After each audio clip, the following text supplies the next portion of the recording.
So I'll start off by asking a pretty standard policy question that's been asked in a lot of different industries, and that's whether the industry can regulate itself, right? Does self-regulation and consumer data privacy and security work?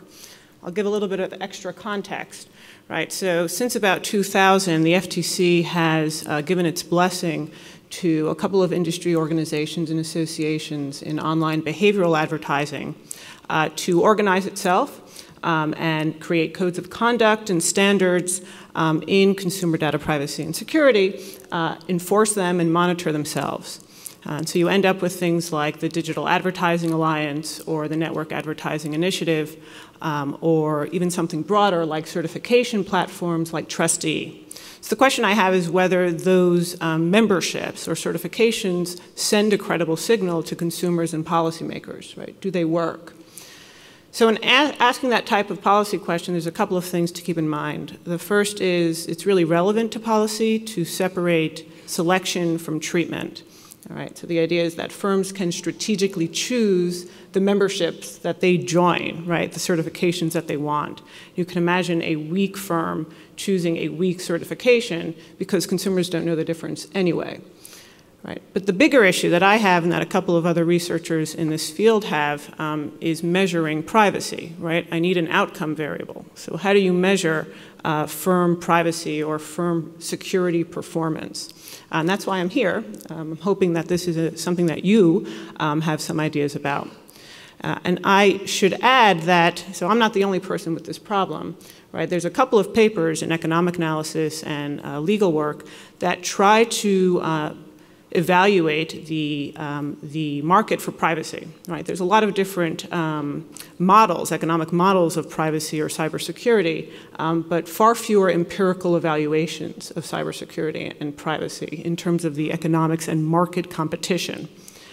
To the point where, so one of the FTC commissioners, Josh Wright, has frequently complained about this relative dearth of economic analysis or empirical analysis, and we're pushing regulation without actually knowing how the market's falling out. So let me give a sense of some of the metrics that I use and that other researchers use. So the first is the MSCI Privacy Index. You probably don't know too much about this. So the MSCI is one of the largest socially responsible investing indices. In 2013, they started rating privacy, probably because investors are now interested in this. Another measure would be something like Site Advisor. There's a couple of these. That's an extension to a browser that rates websites. And so each website will get either like a red, yellow, or green rating.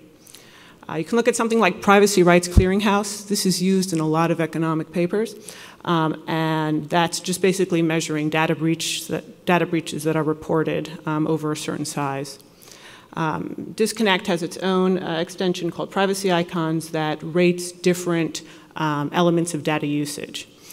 So there's a couple of problems here. The first is that these different metrics don't look at the same population. Right, so even if I restrict my sample to the Fortune 100 or to the 100 most trafficked websites, about 60% of these will show up in all of the measures, but that leaves a whole bunch of firms or websites that are just not being rated. And that's pretty unacceptable when you're trying to write papers that have policy implications that are pretty broad. But the bigger problem, I think, is that they don't correlate to each other. So I can ask a question like, does regulation work or self-regulation work, and give you basically any answer that you want depending on the metric that I use. And that's typically not what you want from good research. So they're really weakly correlated. So if I adjust for scale and different populations and just look at the pairwise correlations, you see fairly weak correlation. Sometimes they're inversely correlated. That's not good. So I'm looking for a more valid measure of underlying privacy and security performance that has a pretty broad base of firms and websites that it covers. So looking forward to your ideas. Thanks.